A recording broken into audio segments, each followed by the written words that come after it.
Rafael Liogier. I'm the scientific director of the new Institute for Advanced Studies, and the main theme of this institute is actually transitions. And I am the lead of a chair that is called, like an academic chair, that is called Chair of Transitions.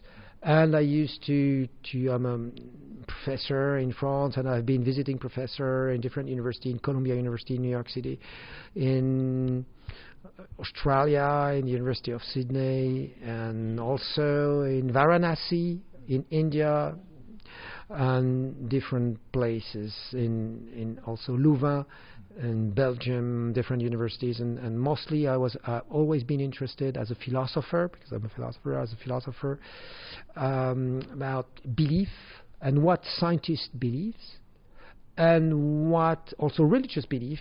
But for me, that's different, but that's not so different. There are common points and different, crossroads. And so I'm very interested in how human beings perceive the world, how we perceive the world, what is true, what is untrue, etc., what is called theory of knowledge and these kind of things. And I'm also a sociologist. I've studied jihadism. I used to run the first French research center working on the profile of the jihadists and these people, how they come to desire to do specific things that is basically also auto-alienated. They self-alienate themselves. So what is it that drives them? So that's the reason why I think in everything the most important thing is desire, what I call the desire to be, to become someone, to become that. Anyway, that's it. It's just that this word transition is very it's spread around, but in the same time I think it's not used in the right meaning. When people think about transition, they mix it with evolution or rupture, change, etc. Transition is not exactly that. Things are changing all the time. But transition is the fact that things are actually stable, they have a certain balance, and everything has a certain balance here, otherwise it will not be what it is. But at one moment there is a collapse, or there is something that goes beyond, and the new reality is created, and something completely different. Like 3 seconds before, you would not imagine that will happen. It doesn't look the same. It's a new form. It's something new. And in the same time, there was a certain evolution that was getting closer and closer to the transition. But the transition is not the evolution itself.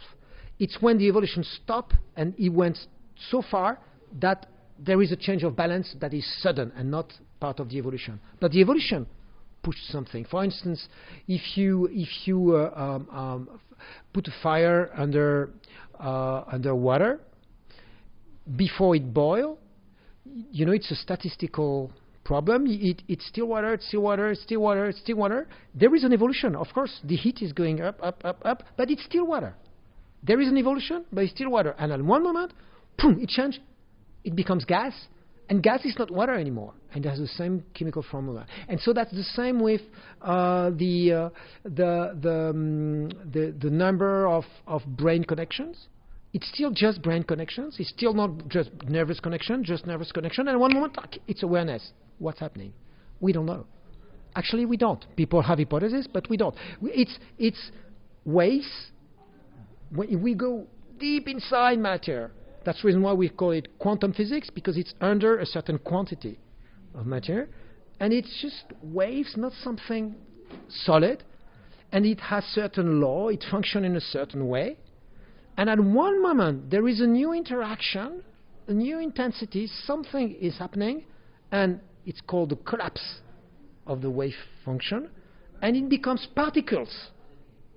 It's the same thing, it's the same world, but it's something completely different. So what went beyond, we don't know. So we really don't know. And the first transition ever is actually the Big Bang. It's a transition process. But when scientists, they think they know, they say emergent state, complexity. They use all those words like if they knew something, yeah, complexity. But why? Because it is more complex, it becomes something simply different.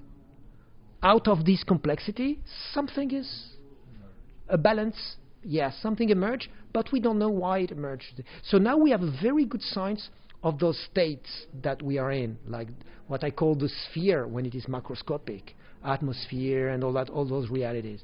But we don't know, we don't have the scientific view, precise view on the process of transition, which is complementary of those states, because those states were all born of transition, they were all disappeared out of the transition. But we don't know how. It's not evolution, it's not a simple break that comes from nothing. It's something that evolves, and the balance changes. But why? What is the limit? How it?